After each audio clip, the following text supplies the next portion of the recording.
Hello and welcome to another video from the Marriage and Family Clinic. My name is Aaron Anderson. I'm the director here.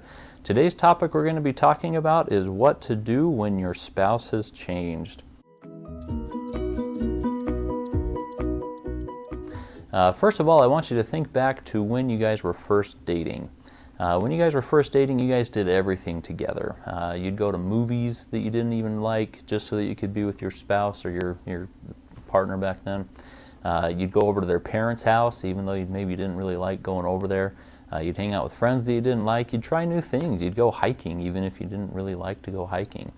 And you did this all for the sake of being together, right? And they would do this for you at times as well. And then over time, you realize that your partner's starting to do things that you don't really like. Maybe they're not going to these movies with you anymore. Now they going out with their buds instead, and they say, you go ahead and go to that movie. I'm going to go out with my friends. I don't really like those kinds of movies. Or maybe they're telling you they don't want to come to your parents' house anymore every Christmas. Maybe they want to stay home this Christmas instead.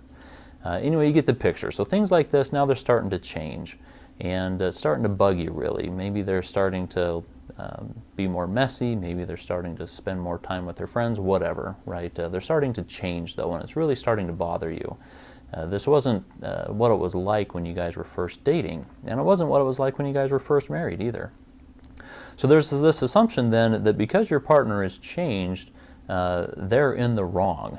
They're breaking their agreement, right? This isn't the person you were when they were when you first married them, and so they're breaking their end of the deal, and so they need to change back to the person that they were when you were dating them. But I want you to think about this for just a minute. Think back to when you were dating. How old were you? You were in your 20s. If you fit the national averages, you were 25 for women and 27 for men when you first got married. And think about who you are today compared to who you were back then. I hope you have changed too. I hope you're not the same person you were when you were 25 or 27. And I hope you won't be the same person in your 50s as you will be in your 70s.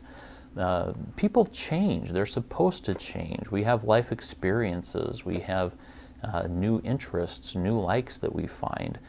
We find a level of maturity. Anyway, the point is that people change. Your spouse will change. You, I hope, have changed as well. This doesn't mean it's bad. It doesn't mean it's good. It's not good or bad.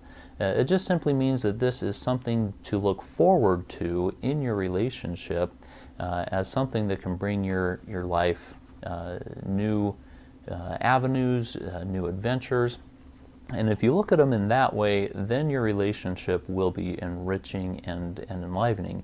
But if you look at change as something that needs to be harnessed, right? You need to tell your spouse, hey, we used to go to these movies together and you need to go to them with me because it makes me feel loved.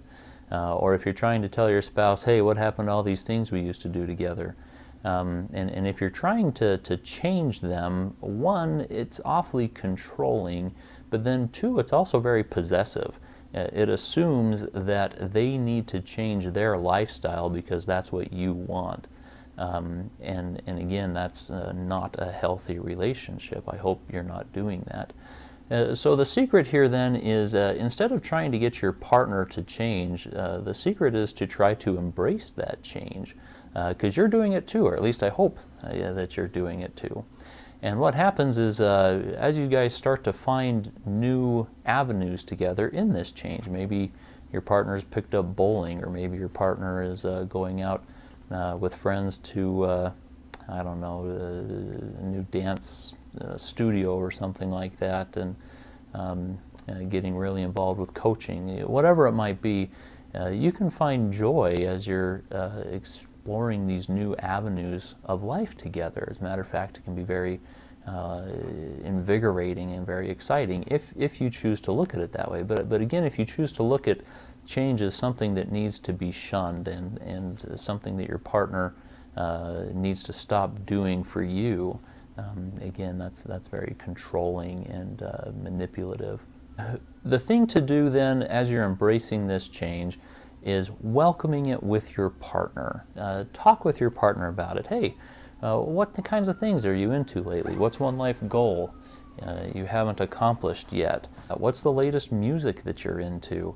Tell me about something that's going on at work, and what are you thinking you're going to do with that? Where do you see that going in a year or two, right?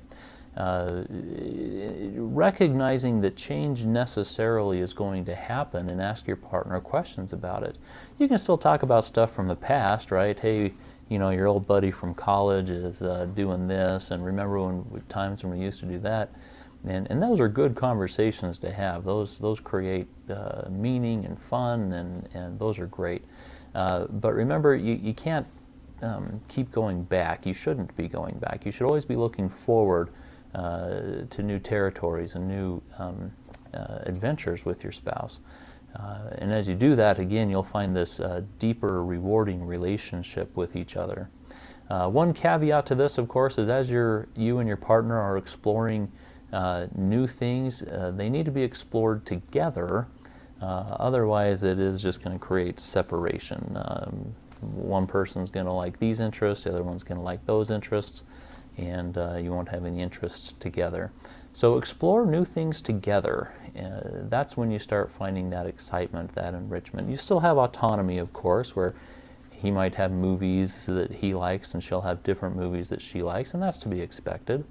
But be exploring new movies together. Be reading books together. See how you like them. Go to new places as a family and see how you like them. Explore things together, new things together, and allow your partner the autonomy to have separation of their own things that they like, uniquely and individually outside of the relationship. Leave your comments below. Tell me what you think, and if you've tried it, tell me what results came from it.